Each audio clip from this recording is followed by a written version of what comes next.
Bienvenidos nuevamente a nuestro episodio 27 de la carta a los Hebreos. Ahora el título será Cristo conquistó la muerte. Versículos desde el 9 al 13. Por lo largo de la presentación solamente miraremos versículos 9 y versículos 10. Y en el siguiente video continuamos. Iniciamos. Le doy lectura a los versículos del 9 hasta el 10. Dice así: Pero vemos a aquel que fue hecho un poco menor que los ángeles, a Jesús, coronado de gloria y de honra, a causa del padecimiento de la muerte, para que por la gracia de Dios gustase la muerte por todos. Porque convenía a aquel por cuya causa son todas las cosas, y por quien todas las cosas subsisten, que habiendo de llevar muchos hijos a la gloria, perfeccionase por aflicciones al autor de la salvación de ellos. Suspendo el 11, 12 y 13 hasta el siguiente video. Bien, la verdad es que especialmente debemos interesarnos. No es tanto lo que ha sido puesto bajo la autoridad del hombre, sino lo que Jesús ha conquistado para nosotros. Esa es realmente la verdad en la que especialmente debemos interesarnos. Ahora vamos a hacernos la siguiente pregunta. ¿Qué ha hecho nuestro gran Redentor, nuestro Señor Jesucristo, por nosotros? Y aquí tenemos los subtítulos.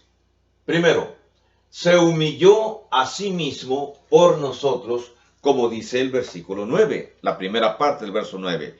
Pero vemos a aquel que fue hecho un poco menor que los ángeles.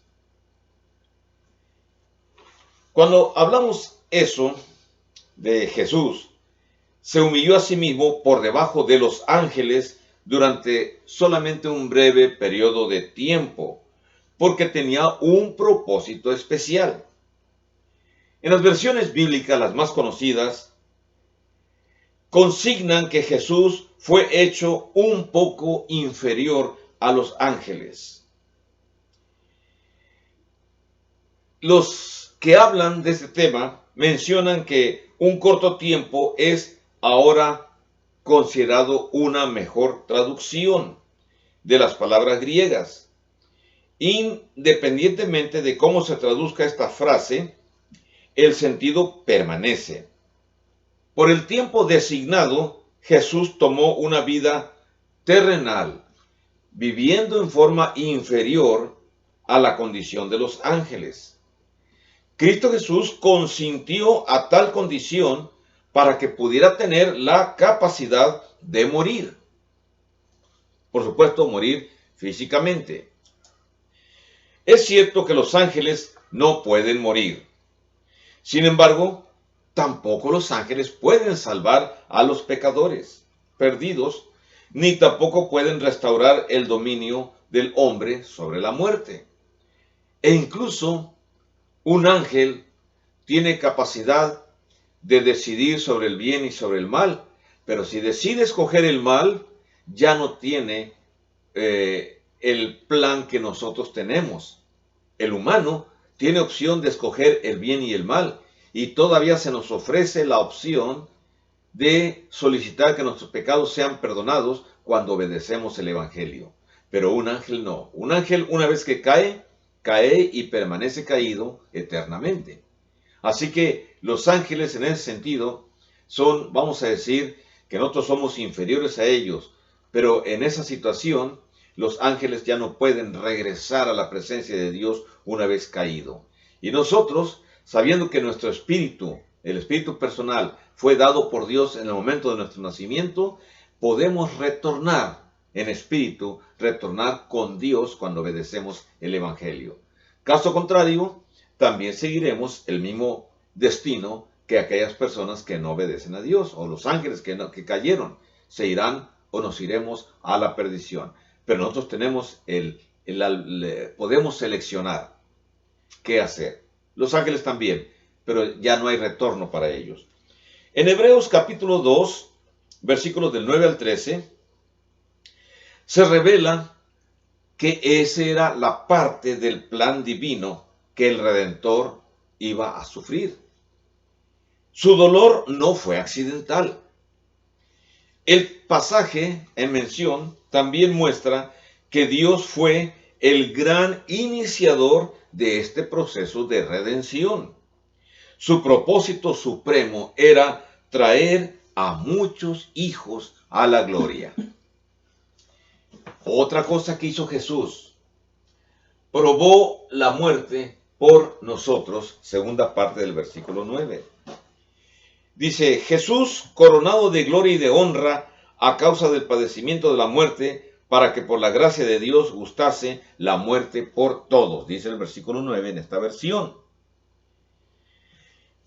Jesús vino a la tierra a causa del padecimiento de la muerte. La frase a causa proviene del griego huper, con H, cuyo significado es en beneficio de o como un autosacrificio sustitutivo. Recuerdan que hemos platicado muy poco acerca de que en el Antiguo Testamento el sacerdote ponía la mano sobre el animal y el animal cargaba los pecados del judío. Entonces el animal era un sustituto que iba a llevar los pecados de la persona. Bueno, en este caso, en el Nuevo Testamento, nuestro Señor Jesús es el sustituto de nosotros.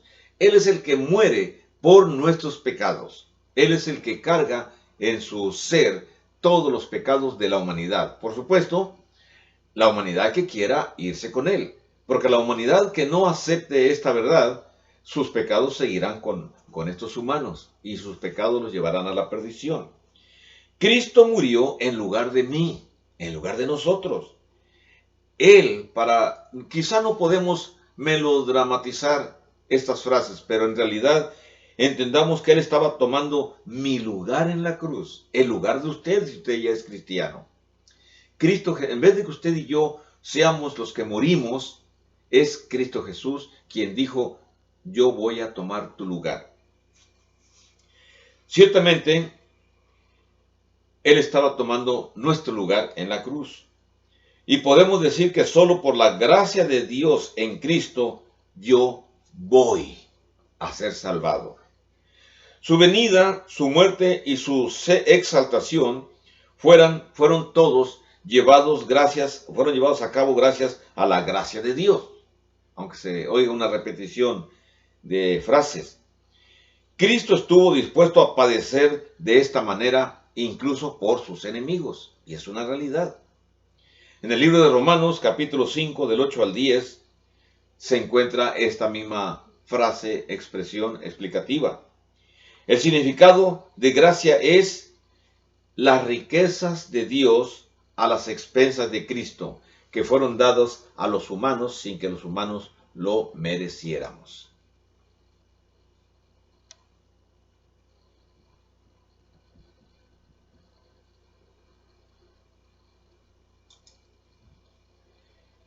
Bien,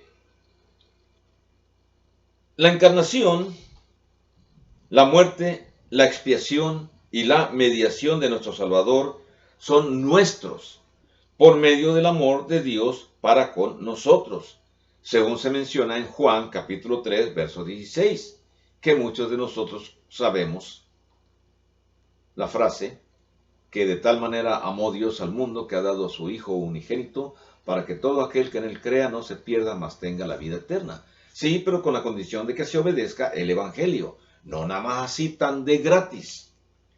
Gracias a su disposición de nuestro Señor Jesucristo, su disposición a padecer, aprendiendo con ello la obediencia, como dice en el capítulo 5, versículos 8 y 9, se encuentra ahora coronado de gloria y de honra al convertirse en el Salvador de todos los que le obedecen. Él es nuestro glorioso Redentor, y los que le obedecen se convierten en los escogidos. Déjenme dar una breve explicación de lo que es una redención.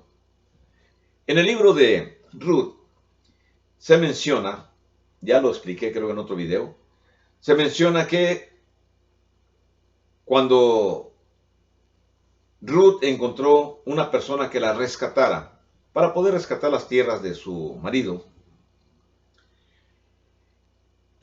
aquel que había sido seleccionado le dijo a Ruth, la moabita, dice, hay alguien que es todavía mayor que yo, era otro pariente, déjame ir con ese pariente y ofrecerle el caso. Y fue con el pariente y le dijo, existe esta circunstancia, ¿quieres tú tomar por esposa a Ruth para rescatar las tierras que le pertenecen? Y el hombre, pensando en que pues se iba a tener más tierras, pues dijo, sí, pero déjame consultar primero. Y claro que después de que fue a consultar, se dio cuenta que no era correcto. ¿Por qué? Porque también iba implícita la situación de que tenía que casarse con Ruth para procrear un hijo, el cual legalmente iba a ser el heredero de las tierras. O sea que ya no se llevó a cabo el negocio. Entonces, aquel que Ruth con el cual había ido a trabajar, le dijo, bueno, entonces para firmar el trato de que tú no quieres tomar eso, dame tu zapato. Y entonces se le dio el zapato en señal de trato. Entonces la redención de las tierras fueron redimidas gracias a ese trato. Entonces, redención significa rescatar algo, pero dando algo a cambio. Nuestro Señor Jesucristo vino a rescatar a todos los pecadores que quieran ser rescatados. Y Él dio su vida en rescate, en pago, para que todos seamos rescatados. Así que, por supuesto, la regla es solamente a los que le obedecen. Él es nuestro Redentor. Y los que le obedecen se convierten en los escogidos. No es un término que nosotros hayamos escogido o seleccionado. Es un término que el Señor ha dejado en las Sagradas Escrituras. Otras personas, pese a su riqueza, están sumidas en la pobreza espiritual en comparación a esta riqueza que tenemos por medio de Cristo. Si alguna persona de los que están viendo la explicación es un cristiano muy humilde, muy pobre, recuerde que su riqueza no consiste en la situación financiera actual. Su riqueza consiste en que usted tiene lo que muchísimos ricos no tienen. Usted y yo tenemos lo que muchos ricos no tenemos, lo que muchos ricos no tienen. Tenemos la redención que el Señor nos ha ofrecido. Tenemos el derecho de ser llamados los escogidos. Así que es una riqueza mucho mayor que tenemos por medio de Cristo. El versículo 9, la segunda parte, dice que Cristo murió por todos. Y esa es una verdad. O sea, murió por los pobres, murió por los ricos. Pero si alguna persona no acepta esa redención, no puede ser salvado a la fuerza. Tiene que ser voluntario. Así que Cristo Jesús no vino a morir simplemente por un grupo selecto. No, somos un grupo selecto, pero porque hemos obedecido. No porque seamos especiales por nosotros mismos. No, el Señor nos hizo especiales. Así que esta afirmación es importante porque tiene que ver con la muerte de Cristo. Y no se asemeja en nada a una doctrina que se llama la expiación limitada. O sea, donde nada más Cristo murió por cierta cantidad de personas. No, esa expiación no es así. Los elegidos están perdidos y sin esperanza, si acaso se tomara esto en consideración. Pero no. Entonces, la muerte de Cristo fue un sacrificio sin provecho si realmente Cristo Jesús nada más murió por unas personas escogidas por su riqueza, escogidas por su posición social. Así que, para la parte que no va a ser elegida de la humanidad, que no obedezcan el Evangelio, su destino es triste. La elección es así. Dios vota por ti. El diablo siempre vota en contra tuya y tú das el voto que lo decide todo. Así de simple como suena, tiene sentido. O sea, tú y yo somos el botín para Dios o para Satanás. Y lo que tú escojas, el voto tuyo es el que va a decidir tu destino. Recuérdalo. Debido a su humillación y muerte, Cristo es altamente exaltado. Pablo añadió en su libro Los Filipenses que con su exaltación vendrá el momento cuando toda rodilla se doble y toda lengua confiese a Cristo como Señor. Piense usted en personas bien conocidas que ahora viven, ya sean del mundo de los políticos, del mundo militar o del mundo del entretenimiento. Todos ellos se doblegarán delante de Jesús, según dice el libro de Filipenses capítulo 2, versos del 8 al 11. Piense usted en el político más poderoso de la tierra en estos momentos. Tendrá que doblegarse ante Cristo Jesús. Piense usted en los militares más poderosos de todo el planeta. Tendrán que doblegarse ante Cristo Jesús. Piense usted en todos los artistas famosos, por muy poderosos que sean. Tendrán que doblegarse ante Cristo Jesús. De hecho, todo el mundo, independientemente de sus puntos de vista, algún día le van a reconocer totalmente. Mire, verá usted, en los días de Isaías se prometió que esa exaltación sería una consecuencia de su muerte, de la muerte de Cristo. En Isaías capítulo 53, versos 11 y 12, más el 12. Cristo reina ahora. ¿Dónde está Cristo? A la diestra del Padre. Lo que quiere decir que ya ha sido coronado como Rey de Reyes y Señor de Señores. 1 Timoteo capítulo 6, verso 15. Hebreos 8:1. También vea Apocalipsis capítulo 17, verso 14. Puede ser que alguno de ustedes pregunte, con todo su poder divino, ¿por qué no pudo Dios producir nuestra salvación de otro modo que no fuera mediante el sacrificio supremo de su Hijo? Buena pregunta. La persona que dice, no puedo creer un alto concepto de un Dios que permita que su único Hijo muriera por culpa de un mundo pecador. Cuando alguien así habla, nos está hablando más de sí mismo como persona que de Dios. Cree que su propia sabiduría es superior a la sabiduría de nuestro amoroso Padre. ¿Cómo propondría usted, si usted es una persona de esas, que el mundo sea salvo? Si hubiera sido posible de otra manera, Dios ciertamente la habría usado. Pero para Dios esa fue la manera más inteligente. Que su propio Hijo, nuestro Hijo Jesucristo, viniera y se entregara por nosotros. Así que aquellos que van a ser herederos de la salvación, capítulo 1, verso 14, son llamados hijos. En el versículo 10, se lo voy a repetir otra vez, dice el verso 10, porque convenía a aquel por cuya causa son todas las cosas y por quien todas las cosas subsisten, que habiendo de llevar muchos hijos a la gloria, perfeccionase por aflicciones al autor de la salvación de ellos. Así era como convenía a Dios Padre. Así que Jesús había de gustar la muerte por todos, lo cual aquí se limita nada más a los que serán herederos y a los que son hijos. O sea, claro que murió por toda la humanidad, pero si la humanidad lo rechaza al no obedecer el Evangelio, no podemos culpar a Dios. ¿Qué más hizo Jesús?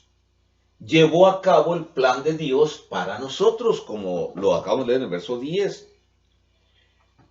El plan de Dios dice así, el verso 10, convenía a aquel por cuya causa son todas las cosas y por quien todas las cosas subsisten, que habiendo de llevar muchos hijos a la gloria, perfeccionase por aflicciones al autor de la salvación de ellos. Así convenía a Dios. La naturaleza humana de Cristo, particularmente su muerte, constituyó y aún constituye un obstáculo para muchos judíos. 1 Corintios capítulo 1, verso 23. Sabían que el Cristo permanece para siempre. Ellos lo sabían. Juan capítulo 12, verso 34. El autor de los Hebreos se vio obligado a mostrarles a esos judíos que ya eran cristianos, que estaban retrocediendo, que la humanidad que permitió la muerte de Jesús era parte del plan de Dios. Recuerden, la carta es enviada para animar a judíos cristianos de Palestina que están observando que pasan los años y que pues el sistema judaico está en existencia, todavía no es destruido el templo en el año 70 después de Cristo. Así que en los años 40, 50, 55, 60, 62, 64, ellos todavía miran que está el templo en su apogeo, todavía cruzan los judíos con sus sacrificios, todavía hay el escurridero de sangre y dicen, bueno, Pues ¿qué no acaso nos dijeron los apóstoles que una vez venido el Mesías, todo esto desaparecería y todavía está latente? En la mente de Dios ya había habido la transformación. Ya sus hijos, los judíos, ya solamente tenían la opción de continuar siendo hijos si obedecían el Evangelio. En el momento en que Jesús muere y la cortina en el templo se rasga en dos, ahora ya cualquier cristiano puede introducirse a la presencia de Dios, así como lo hacía el sumo sacerdote que se metía hasta el lugar santísimo. Ahora cualquier cristiano, por medio de la oración, puede ir a la presencia de Dios por Cristo Jesús. Así que era el deber del autor de los Hebreos explicarle a estos judíos cristianos las circunstancias actuales, porque convenía a aquel morir para poder llevar a cabo nuestra salvación, dice el versículo 10. Convenía a Dios. El versículo 10 podría ser llamado la tesis de esta sección del tratado, capítulo 2, desde el 10 hasta el 18. La meta de Jesús al sufrir era llevar muchos hijos a la gloria. Marcos citó el mismo propósito de los labios de Jesús, diciendo, porque el Hijo del Hombre no vino para ser servido, sino para servir y para dar su vida en rescate por muchos. Marcos capítulo 10, verso 45. Jesús murió para cubrir nuestros pecados y eliminarlos de la mente de Dios. De esta manera, el amor de Dios fue demostrado y vemos claramente la respuesta que hemos de dar. Primera de Juan capítulo 4, verso 19. La frase donde dice convenía a aquel confirma que la muerte de Cristo era la mejor forma de demostrar el gran amor de Dios para con nosotros. Aristóteles usó la palabra convenía para querer decir tenía que ser de esta manera. El autor moderno, el señor Bruce, él dice así: es en la pasión de nuestro Señor que vemos desnudarse el corazón mismo de Dios.